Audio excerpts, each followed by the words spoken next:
Welcome back to Where You Live with Gene and Tony. It's great to have you with us on this gorgeous Sunday.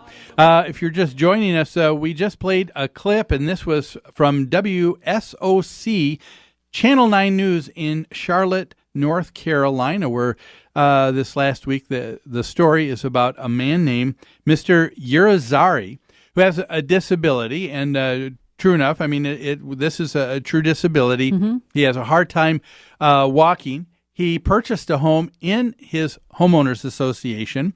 The governing documents are specific that you can't park in the streets because these are very narrow streets.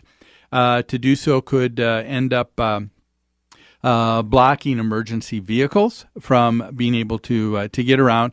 He does not feel that that's fair. He feels that the association is really the one that's not being considerate, not being mature in their response. And he's claiming that he can only park in the street when he goes to visit his neighbor. He has to drive because of his physical condition, and he has to park in the street. And because that's against the rules of the association, he's being cited for that. He's gotten a letter.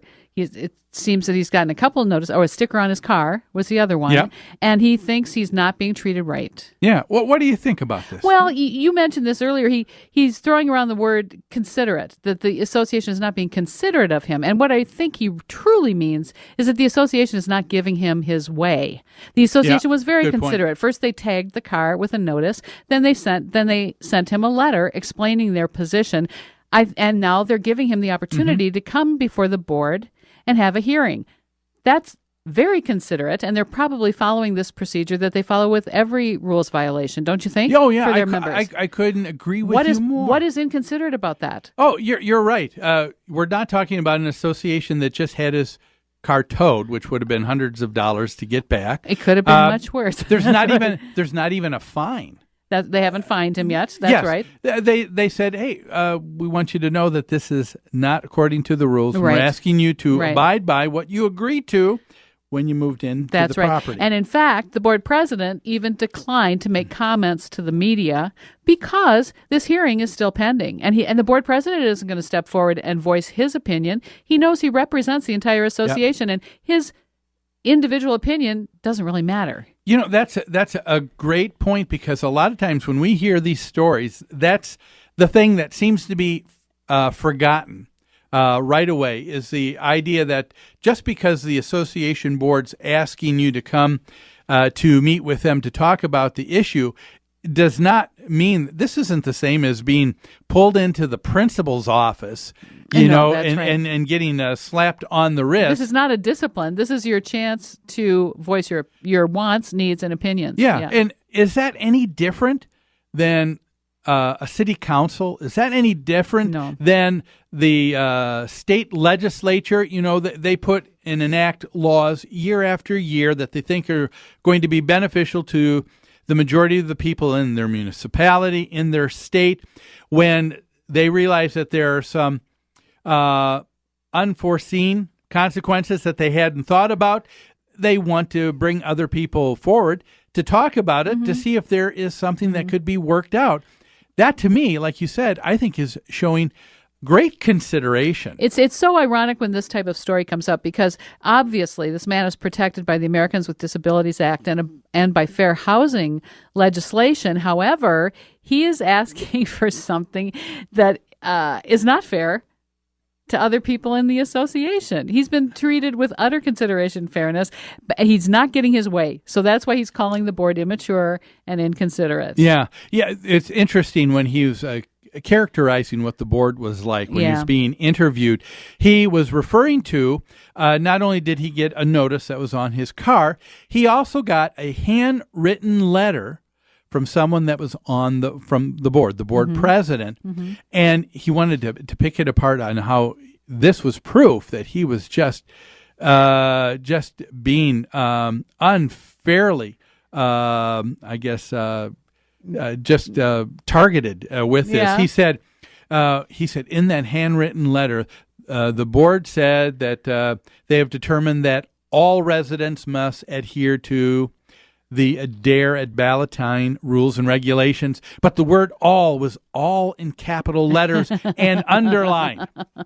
That kind of goes with my theory that anytime someone writes a email, as soon as they do it in capital letters or underline or bold, that's the same as they take it as the same as being yelled at. That in any form of communication, I think, written communication, email, letter, or in this case, a handwritten letter. Yeah. But so he's saying that was inconsiderate and he was offended. It sounds like he's offended by that, when in reality, that is the reason the board is acting this way, is because they have to treat everyone in the association equitably and fairly. So that's how he's being treated. Exactly. If the other homeowners in the association see that Mr. Irizarry gets a pass, but so all of a sudden, nobody's been parking on the streets. Now all of a sudden, his car is seen doing it and parking on these small private streets.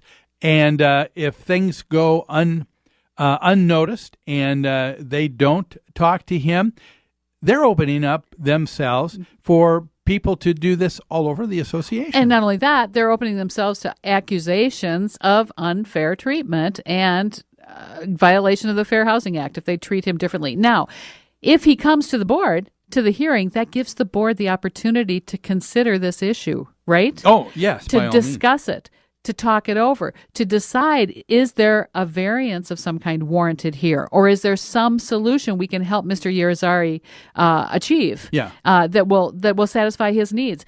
But just standing in your house with your hands on your hips being upset, which is kind of what it sounds like Mr. Irizarry is doing, although he's doing it in front of a microphone too, is not going to accomplish a solution. Oh, exactly. I mean, the association board's now saying, okay, we thought we had something set up with the rules that were fair to everybody, but now we have an exception. Yes. And when people jump to a conclusion that the meeting is just going to be, as I mentioned before, a trip to the principal's office. Do you think that's what it is, Gene? That's the assumption they make, is that they're being called in front of the principal, and that's why they're being told to come to the meeting? I'm thinking that might be what it is, because to me, if someone thought that instead, if they were dealing with it a little bit more optimistically and saying, hey, you know what, the board's asking for us to talk, I guess I would, being the kind of person that I am, I would think that maybe we're going to try and work out a compromise. That's right. Something that will be doable and workable for all parties concerned. Right.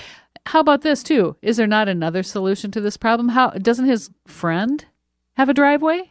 Yes. Why does he have to park on the street? Why can't he park in her driveway? Well, in the story, they brought out the fact that this friend ended up having her stuff in her garage, and so her car couldn't be in the garage. Her garage was full of stuff, so she can't park her car. Yeah, so her car was in the driveway. So Mr. Irizarry can't use her driveway. Apparently, she is so inconsiderate that she won't move her car to another legal parking spot, so that her friend can park on the driveway. Yeah, there's so many other things that are just assumptions that are being made here. You're right. This is a person that doesn't want to take care of himself.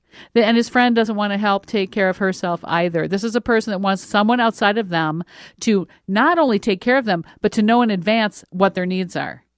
Yeah. Right? He's offended that he even got a tag on his car. Yeah. And, the thing that I think takes place nowadays is, tell me if you think I'm wrong here. I think a lot of people use the offended card very quickly and easily, because in our political correct society, the biggest violation you could commit against anybody else is the idea that you've offended them. You've offended them in their sensibilities. I know. And then someone starts going off on that. And you know what? That's an impossible qualifier. That's impossible. I do not know that I might offend you when I put a tag on your car saying, oh, by the way, you can't park in the street. I can't assume that's going to offend you. I assume I'm giving you a heads up. Remember what the rules are. Yeah. Correct? Yep. So his defense is that he was offended. So now everyone's supposed to fall over and do what he wants. Yeah, but we need to point out again, the association's just saying, the board president was interviewed. He said, hey, we just need to be fair with all. We're asking him to come forward. That's right. The interviewer said, well, what do you think, Mr. President? He said, it doesn't matter what I think. That'll be brought before the board. That's right. The board will bring it before the members, and it gives them the opportunity to work something out. But if you forego that step, then you try to circumvent the opportunity to really work together as a community. And what you do instead is you violate the rules and regulations, and you act like an immature, inconsiderate person. Yeah. Right? So the lack of maturity here, as Mr. Irizarry said, really is not the board that's being right. immature, but in him and his expectations. That's my point. Yeah. Folks, what do you think about that? We'd love to hear from you. We've got a hotline number that you can call this next week. Let us know what you think of this story. That number, 952-224-2668. We'd love to play any clips from anybody and what your thoughts are on this. But we need to take another break. When we come back, hey, we'll talk about the legislators in Pennsylvania who've got things figured out with this whole condo townhome mess. We'll talk about that after these messages.